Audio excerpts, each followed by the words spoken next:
கூந்தலில் நுழைந்த கைகள் ஒரு கோலம் போடுது.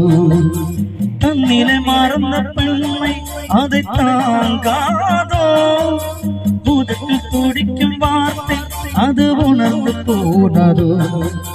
உள்ளங்கள் துடிக்கும் மோசை இசையாகாதோ. மங்கை வழிவாதிருந்தால் மல்லிகை பூவாசம். கூடையில்லா பெண் விரையை உச்சரித்தை பேசும்.